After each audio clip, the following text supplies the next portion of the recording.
दिनों उड़ीसा के पुरी स्थित श्री जगन्नाथ भगवान के दरबार में इंदौर के भक्तों का मेला लगा हुआ है। यहाँ इंदौर निवासी 3 परिवारों के द्वारा श्रीमद् भागवत महापुराण कथा का आयोजन किया जा रहा है। कथा का रसपान करने के लिए इंदौर से सैकड़ों की संख्या में भक्तगण उड़ीसा पहुंचे थे। व्यासपीठ पर बैठकर पंडित कमलेश दीक्षित भक्तों को कथा का रसपान करा रहे हैं। उड़ीसा के पुरी शहर में स्थित समुद्र किनारे भगवान श्री जगन्नाथ का सदियों पुराना मंदिर स्थापित है, जहां भगवान श्री कृष्ण, बलदाऊ और उनकी बहन सुभद्रा जी विराजित है। कहा जाता है कि यदि कोई धार्मिक अनुष्ठान अपने घर में आयोजित किया जाए तो उसका 1 गुना फल मिलता है। वहीं किसी मंदिर में करावे तो 10 गुना, गौशाला में 100 गुना और तीर्थ स्थल में तो हजारों गुना प्रतिफल मिलता है। इसी कामना से इंदौर के 3 परिवारों ने यहाँ श्रीमद् भागवत महापुराण कथा करने का संकल्प लिया था, जिनमें सुदामा नगर निवासी जगदीश बड़ोनिया, सुदामा नगर रहने वाले 2 अन्य प्रमोद शर्मा और राजू उपाध्याय आदि का परिवार शामिल है। तीर्थ स्थल जगन्नाथ धाम में 7 सितंबर से 13 सितंबर तक श्रीमद् भागवत महापुराण कथा का आयोजन किया जा रहा है। कथा के प्रथम दिवस श्रीमद् भागवत महापुराण का महत्व बताया गया। इसके साथ ही कथा श्रवण से संबंधित अन्य नियम और उद्देश्यों के बारे में भी विस्तार से भागवत ज्ञाता पंडित कमलेश दीक्षित के द्वारा जानकारी दी गई। प्रसिद्ध भागवत ज्ञाता परम आदरणीय गुरुदेव कमलेश दीक्षित जी ने कथा के दूसरे दिन अपने श्रीमुख से भक्तों को काफी अन्य महत्वपूर्ण जानकारियां भी प्रदान करी। और उन्हें विश्वास था कि जैसे ही वे संसार में प्रकट होंगे तो संसार के जितने प्रपंच हैं, ये माया है, ये उनको बांध लेंगे और अगर इन प्रपंचों में फंस गए तो फिर भगवान के भजन से दूर हो जाएंगे। क्या करा जाए?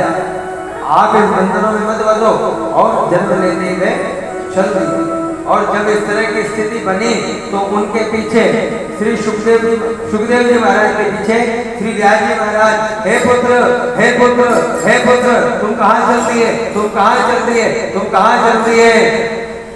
सुखदेव जी तो कोई देव का प्रत्युत्तर नहीं करेगा। उनकी ओर से जो वृक्ष खड़े थे मार्ग में बड़े बड़े, और वृक्षों ने कहा महाराज ब्रह्म ज्ञानी होकर के, 18 पुराणों के निर्माता होकर के तुम आज भी इस माया मोह में उलझे हो। पुत्र पुत्र पुत्र, अरे कौन पुत्र, किसका पुत्र? जरा विश्वास करो, ये जो संसार की भूमि है, ये भगवान की रीति चली आ रही है आने जाने की परंपरा की, इसमें कई बार तुम इनके पुत्र बन गए हो, कई बार तुम्हारे पुत्र बन गए हैं। ब्रह्म ज्ञान हो गया है, ब्रह्म दृष्टा है, अब उन्हें भजन के लिए जाने। और सुखदेव जी महाराज ने इसी स्थिति में वहां से प्रस्थान कर लिया।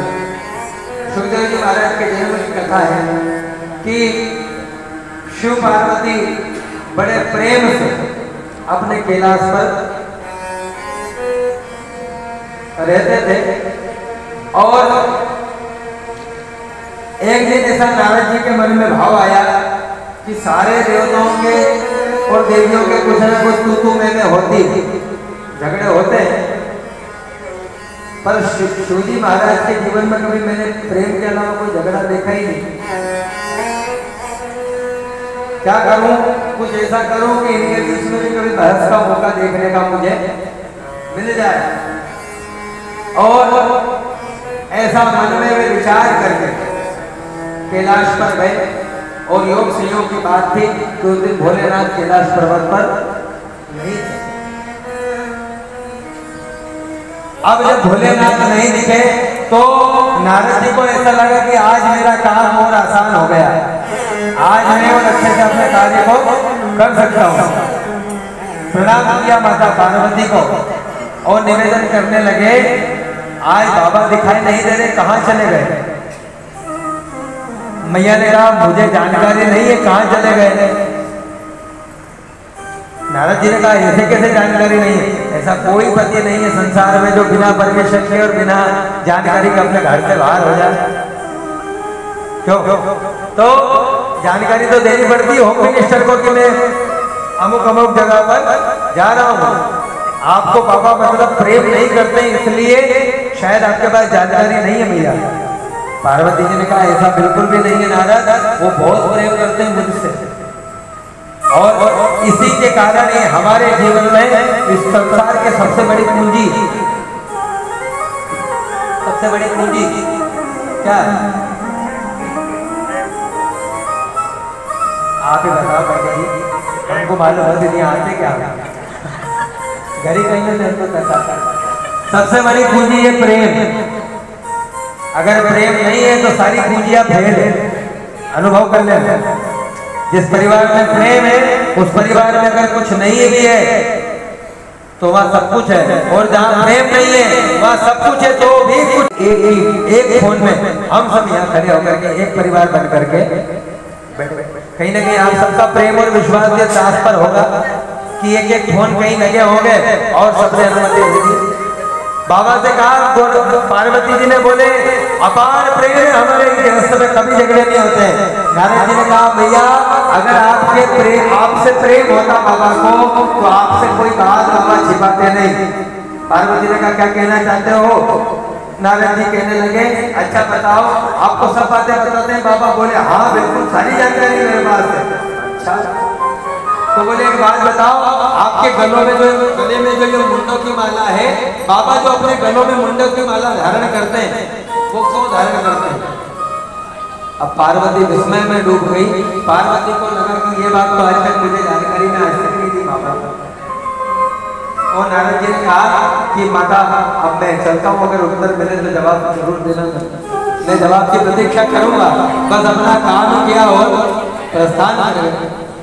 थोड़ी देर बाद भोले भंडारी कहीं से घूमते फिरते अपने आश्रम में कैलाश पर पधारे, और माँ गौरा जब भी भोलेनाथ आते थे तो उन्हें पर्वत पर बैठी हुई, उनके आसन पर बैठी हुई मिलती थी। और आज माता उस स्थान से अदृश्य है। भोलेनाथ ने गणों से पूछा पार्वती किधर है? सबने कहा भैया को भवन में बैठी है। आज तक नहीं गई, पहली बार को भवन। ये बाबा को बात समझ में नहीं आई तो बाबा ने पूछा यहाँ कौन आया मेरी अनुपस्थिति में? तो गणों ने कहा नारद आए। तो बाबा ने कहा आज मेरे गृहस्थ के ऊपर संकट आया है, आज मेरे गृहस्थ में संकट आया है, इस कारण से कैसे मैं गौरा को मनाऊं? और जैसे जैसे माँ गौरा के पास बाबा भोलेनाथ पहुंचे और पहुंच करके कहने लगे इस कोप भवन में आने का कारण क्या है? तो माता पार्वती ने कहा कि आप मुझसे प्रेम करते हो या नहीं करते हो? बोले गौरा मैंने तुम्हारे अलावा किसी का आज तक सोचा ही नहीं, तुम्हें ऐसा क्यों लगा कि मैं तुमसे प्रेम नहीं करता हूँ? गौरा कहने लगी तुम बातें छिपाने लगे हो। बोले मैंने ऐसा कौन सी बात तुमसे छुपा ली जो तुम्हें नहीं बताई? बोले अच्छा एक बात बताओ, तुम्हारे गले में जो ये मुंडों की माला पड़ी है किसकी? जितनी बार भी शरीर छोड़ा, जितनी बार भी तुमने शरीर छोड़े, तुम्हारे जो नरक ये कंकाल बचे, मस्तिष्क का ललाट जो बचा, कपाल, इनकी मालाओं को मैं धारण कर लेता हूँ, जिससे तुम्हारा वियोग सहन नहीं होता है।